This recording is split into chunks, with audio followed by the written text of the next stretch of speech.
Lucas!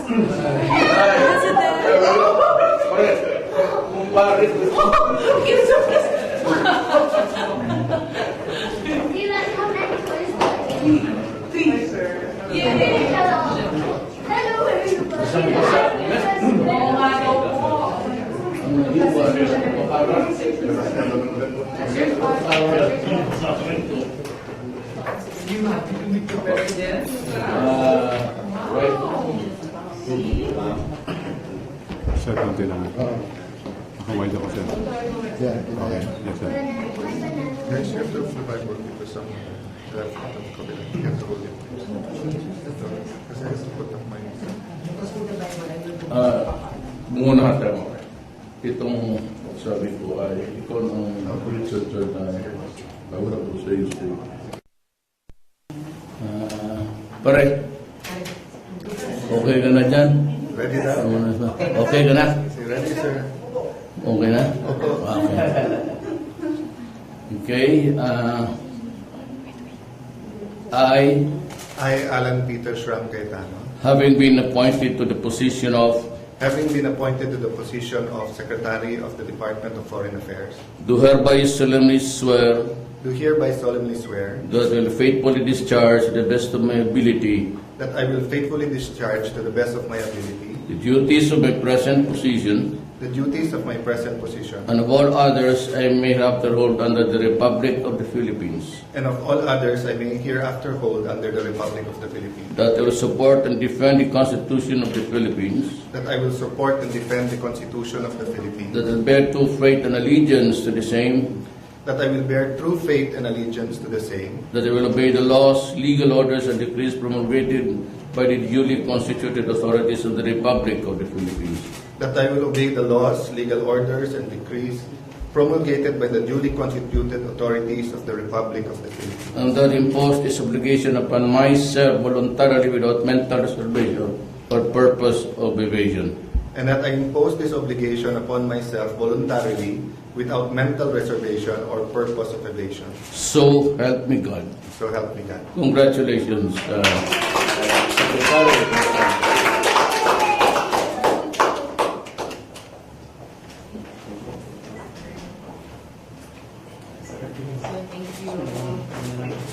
Boss, siya yung Congress ko dito.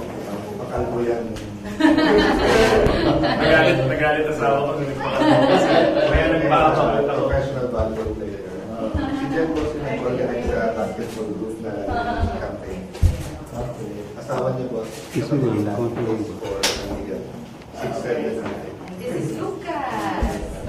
Group picture.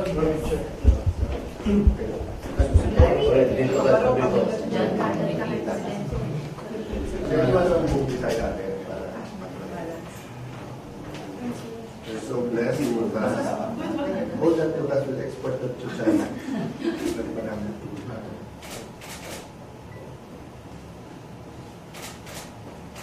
Magalisan. Yan na ito. Kumakanta ko ng Duterte Cayetano, kaya saan kami pumunta. Pag nakamit kami ng OFW, they sasabihin, sabihin niyo kay Alan, ha, kamusta? Thank you for taking care of the President. Tapos sabihin niya, you know Duterte Cayetano? Mr. President, thank you for the EO. We just read about it. And then ito kikwento ko lang sa'yo. I went with Alan sa UN, sa UPR, yung natin, yung defend natin, yung human rights natin. And I talked about reproductive health. Because it's held hostage now by the Supreme Court. Mr. President, to speak on a matter of public and Senate interest, I move to recognize the Senator from Taguig, Senator Alan Peter Cayetano, soon to be Secretary Alan Peter Cayetano. The Senator from Taguig, soon to be Secretary of the Department of Foreign Affairs, is recognized. Thank you, Mr. President. Mr. President, with your permission and the permission of our colleagues, may I rise on a question of personal and collective privilege? Yes, you may. Mr. President, in the confirmation hearing, I started out with the verse, "For I know the plans I have for you, plans to prosper you and not to harm you, plans to give you hope and a future," found in Jeremiah 29:11. that verse is very meaningful to me, to Lani, to our family, because we have been through many, many trials, just like many of you here. It's not easy being in Philippine politics. You try to do something, you try to get something done. Sa bawat isang inch or isang effort mo, yung suntok sa'yo pabalik, napakalakas din, no? And we live in a times where everyone wants to be politically correct. Even if you mean well, may masabi ka lang na iba sa social media, sa ano, titirahin ka na, no? And people misinterpret you intentionally or unintentionally. Yet, Mr. President, we all persevere. We all wake up every day trying to make this a better world, make it a better country, serve our people more, no? So I mentioned this verse because I'd like to say thank you. First and foremost to the Lord our God for the opportunity He's given me the last 25 years to serve our people, mostly through legislation.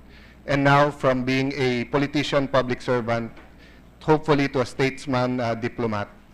I'd like to say thank you to all of you, my dear colleagues, because I'm a better person, a better debater, a better legislator, a better policy maker, and hopefully will be a good diplomat because of our working together, working against each other, working for each other, and everything that is in between all of that.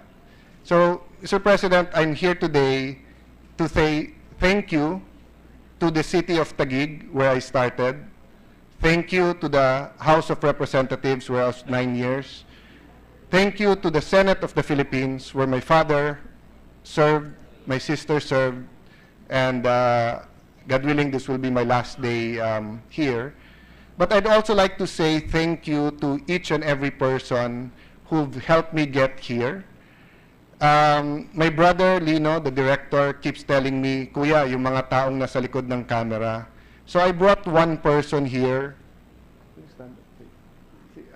Two people, si Gani at si Lito. No? Si Gani was the one who helped me fix and was cleaning my room in the House of Representatives since 1998 until I left the Senate. And Lito has been with me in my office since 2007.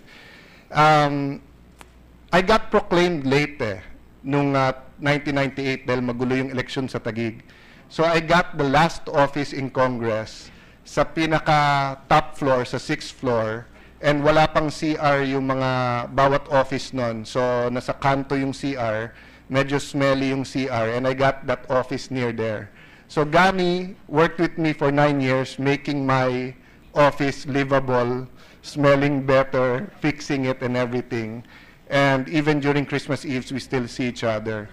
So I can't mention everyone, but from my chief of staffs, former chief of staff, from my comsecs, from the resource persons, the people in the secretariat when I was majority leader, the people who were whispering to me when I was minority leader, from the pages who are here today who make life more comfortable for us, from passing us notes to giving us water. 2 of them were even in my ads in 2013 na walang talent fee. Thank you very much. Saan ba yung dalawa?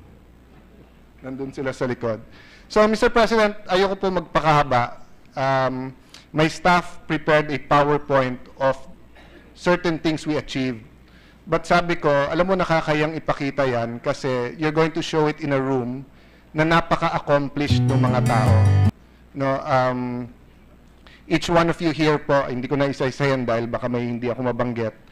Pero sa kahit anong larangan, no, sa business, sa showbiz, sa sports, sa gobyerno, sa military, sa religious sector, halo-halo mo na, social enterprise, human rights, no. We have brilliant senators, passionate senators, dedicated senators, and rather than showing my achievements, let me thank you for your achievements, and let me thank you that I achieved many of those because you helped me here. And many of those bills were watered down, maybe because it was practical at the time, but many of my bills were actually not that strong, but you helped me strengthen it. And let me end, Mr. President, with a speech, a theme of a speech that I usually give in college graduations when I was much younger.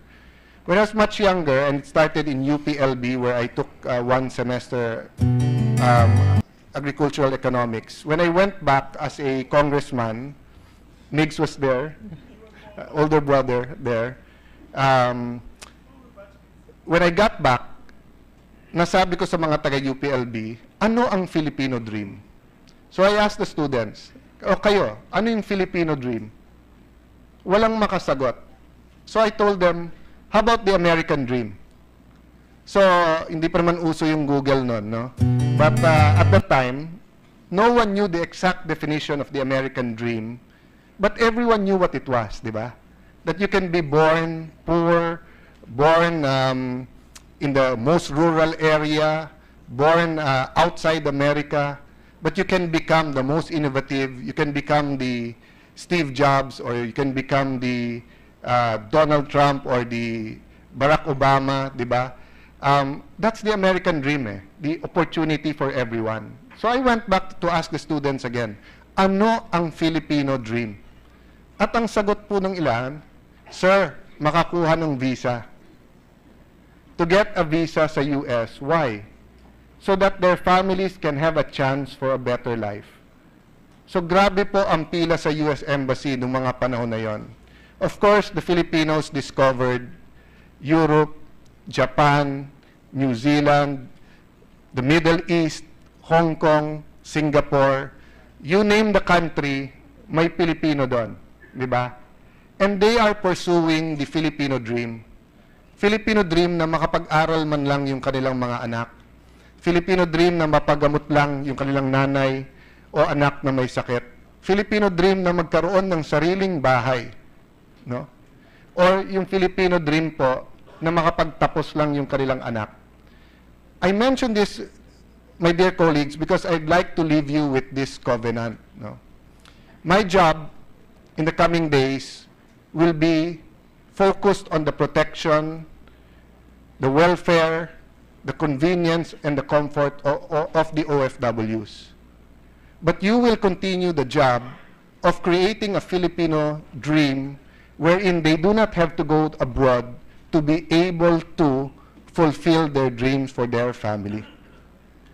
The Duterte's independent foreign policy has brought many benefits, and I've seen the pride of each and every Filipino when we are abroad. Of course, may mga negative news din. Di naman lahat positive.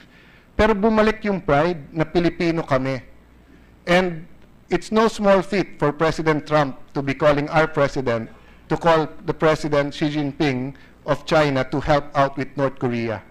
Many diplomats around the world are saying, how could the Philippines become a player in world affairs so fast? So this shows us, ladies and gentlemen, that kaya ng Pilipino. And for so many generations, our grandparents, our parents have always said, para sa anak ko to, para sa apo ko to. But let us remember that this year, 2017, it is projected that 1/3 of our population, more than 30 million, will be 14 years old and below.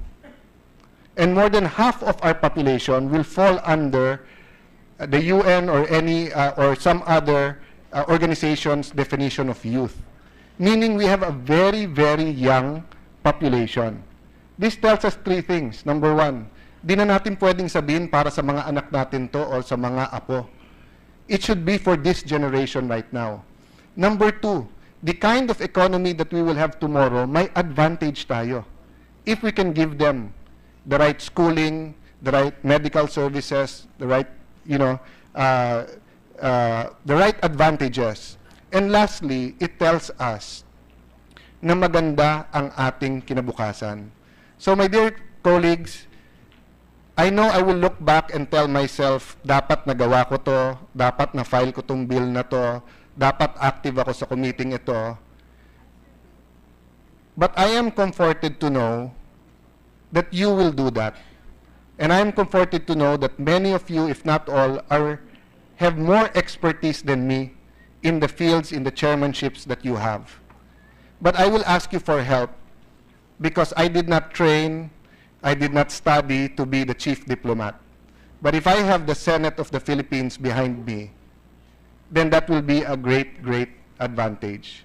Please feel free, my dear colleagues, to call on the DFA, any assistance when you're abroad, any briefing here, anything that we can do to assist, the best practices around the world, we will try to gather that. But we will also need your help just in fixing yung mga pila ng passports. Baka kailangan ng, I don't know kung administrative lang yun or budget. So definitely, kakatok din kami sa inyo. So I don't know the right words, but this isn't goodbye. Maybe for farewell in the meantime. But again, from the bottom of our hearts, from all the Cayetanos, from my father, my sister, my mom, my wife, my brothers, sister-in-laws, maraming salamat po sa inyong lahat.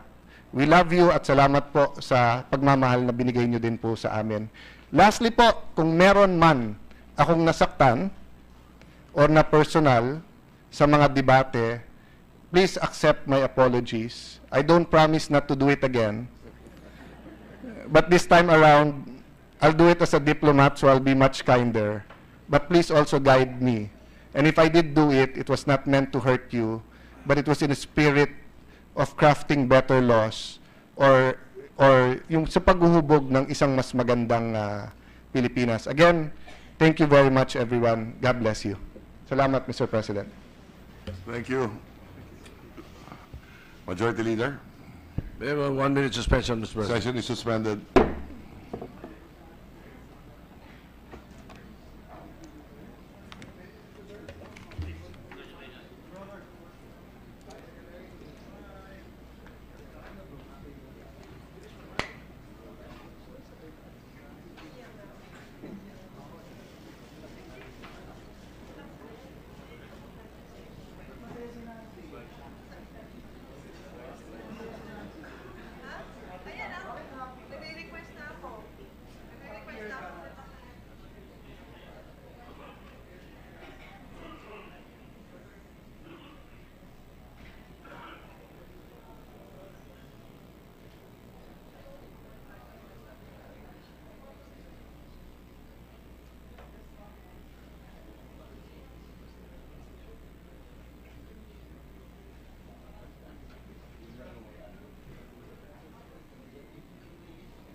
Sino?